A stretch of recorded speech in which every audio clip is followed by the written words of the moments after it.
Estamos de volta ao vivo com argumento. Nós estamos discutindo a questão do plebiscito de 11 de dezembro que propõe a divisão do Pará. Ainda há pouco nós conversamos sobre a proposta do Tapajós e agora vamos conversar sobre a proposta do Carajás. Pelo sim, o deputado João Salame, pelo não, o deputado Zenaldo Coutinho. Está aqui conosco o deputado João Salame, que tem base naquela região, tem base em Marabá, embora ele diga que seja paraense, o pai é de Belém, a mãe aqui de município próximo, Garapé-Açu. de Garapé-Açu, e ele está defendendo o sim. Deputado, a primeira pergunta, o senhor seria o único paraense que esteja defendendo o sim? Não. Porque as outras lideranças são todos maranhenses, baianos, mineiros, goianos. Não, temos muitos paraenses. O deputado Tião Miranda é paraense, o deputado Parsifal Pontes é paraense, o deputado Vandencoque Gonçalves. Os vereadores de Marabá são antigos filhos de Marabá, Miguelito, Wanda, Júlia Rosa. Quer dizer, existe muita gente paraense que entende que esta redivisão do Estado é boa para todo o Pará, para todo mundo. Agora, deputado, aquela pergunta básica. Quem foi o autor desse desenho de limites que só fez favorecer Carajás? Nós já vimos que desfavoreceu bastante Tapajós ao incluir o Xingu. A distância de Altamira para Santarém é muito maior do que de Altamira para Belém. Então foi um desfavorecido. O Pará ficou encolhidinho e só foi favorecido Carajás. Pegou, parece que os municípios que tinham royalty... Não. Quando essa proposta foi feita, há 30 anos atrás, não existia royalty na maioria dos municípios. Foi na criação da Associação dos Municípios do Araguaia-Tocantins. Essa associação foi criada, reconhecida pelo governo do estado, definiu seus limites de atuação, os municípios membros, e este é o mapa criado há 30 anos atrás, quando, insisto, não existia, inclusive, a mina de Carajás, a mina de Paraupebas. Como é que o senhor vê a reação da população do Pará remanescente contra Carajás, que não é a mesma da reação contra o Tapajós? Eu acho que tem muito a ver com desinformação, porque essa redivisão ela é boa para todo mundo. Os números são claros. Só de ICMS, os municípios que vão ficar no Novo Pará, e quem diz isso não sou eu, é o IDESP, que é um órgão do governo do estado, vai ganhar 300 milhões de reais. Belém ganha 150 milhões de reais ano. Está aí o pessoal morrendo na porta dos hospitais, às vezes por falta de leito. Isso dá um pronto-socorro municipal por ano, 8 mil casas populares por ano.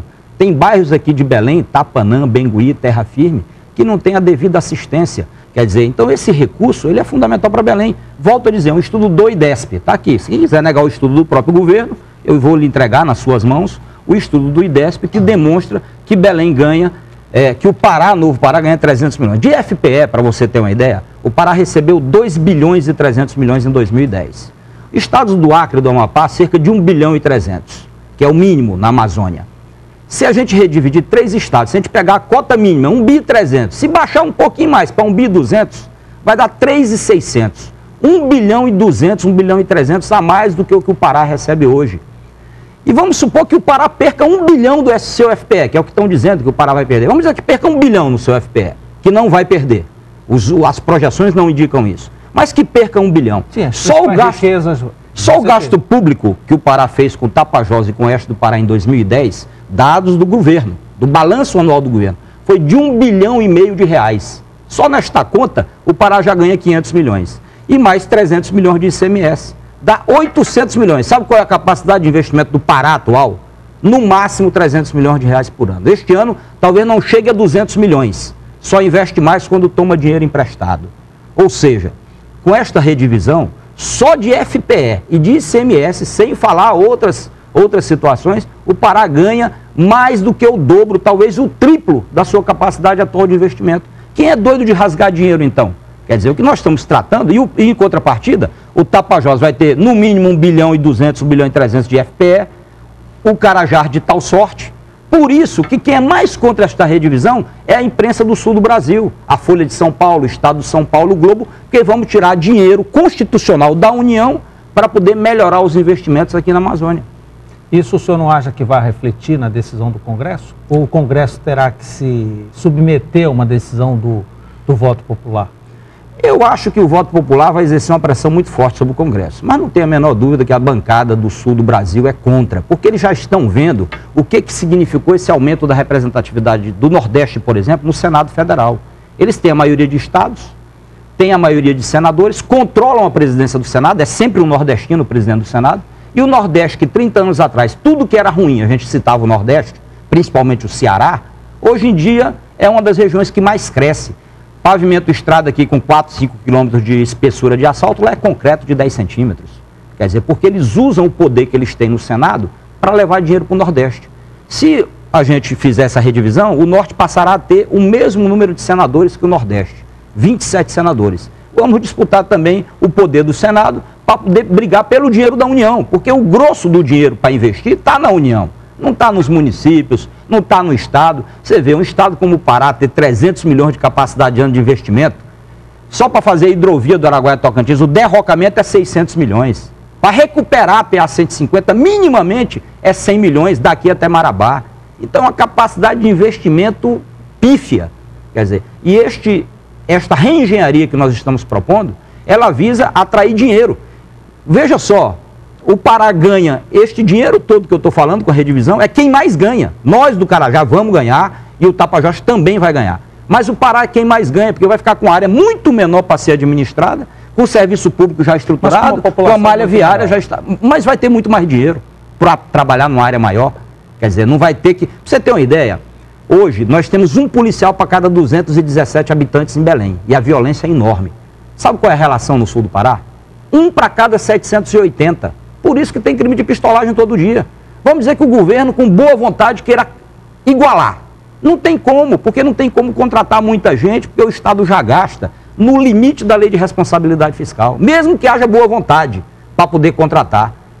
Para ver, aqui em Belém, 217 está do jeito que está. Você imagina lá, com 700 e pouco. O Pará já está no limite, não pode contratar, não pode dobrar, Não, dobrar não. Ele opera no limite prudencial, gasta ali. Por exemplo, o governador Simão Jatene tem procurado equilibrar as finanças do Estado. Quer dizer, então, o que sobra para investimento é muito pouco. E a capacidade do Estado de contratar muita gente é muito pequena.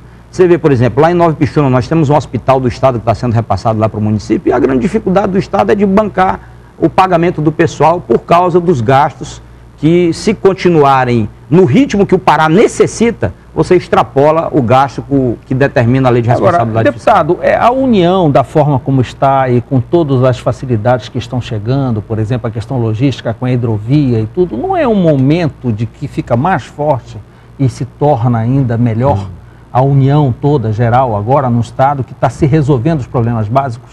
Veja só, eu acho que a União é uma questão de vontade política.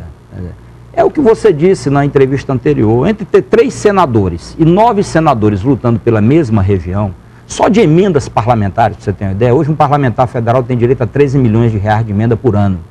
Serão 13 deputados federais a mais e 6 senadores a mais. Isso dá 247 milhões de reais por ano a mais, só de emenda parlamentar, que é mais do que a capacidade atual de investimento do Estado. Agora, deputado, então isso sim é reforço. Toda essa sua argumentação financeira, o senhor já deixa claro que o Congresso não vai de forma alguma aceitar, porque isso vai tirar de um caixa... Não tenha dúvida, que há resistência. E a decisão toda será lá. Claro. Não corre o grande risco de provocar uma decepção imensa na população paraense, que não tem toda essa informação, que está pensando que vai votar lá, chega lá, põe o sim dele, está resolvida a questão, que não sabe desses detalhes. Nós não corremos um risco de ter um Natal complicado esse ano? Risco sempre existe, como tudo na vida. Eu, por exemplo, eu nasci com malária, diziam que eu não ia sobreviver, eu estou aqui já com o meu 2º mandato de deputado. Quando Dom Pedro I quis declarar, um português declarar a independência do Brasil, muita gente achou que ele era louco. Quando o Mato Grosso do Sul se emancipou de Mato Grosso, era a parte rica, Mato Grosso do Sul.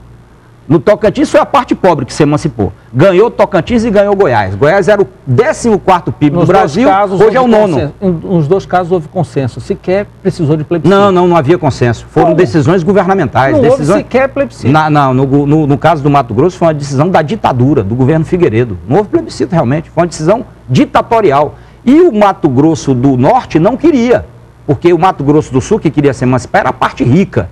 Hoje, o Mato Grosso do Norte, que era a parte pobre, se tornou mais rico, se desenvolveu mais. Né? Um exemplo de desenvolvimento no Brasil hoje é o estado do Mato Grosso. E o Mato Grosso do Sul também ganhou. Ganharam os 2. No caso do Tocantins, você vê, década de 80, você sabe disso. Crime de pistolagem, Padre Josimo. Era o bico do papagaio. Era o bico do papagaio. Mas criou-se o Estado e diminuiu o crime de pistolagem. Continua patinando. Não, a gente vê o caso do Amapá, Roraima, Rondônia, aqui na nossa região, continuam patinando. Tá, deixa eu lhe dizer. É verdade Ninguém está dizendo que esses 3 estados vão virar a Suíça brasileira. Isso não existe. Vão continuar sendo estados pobres.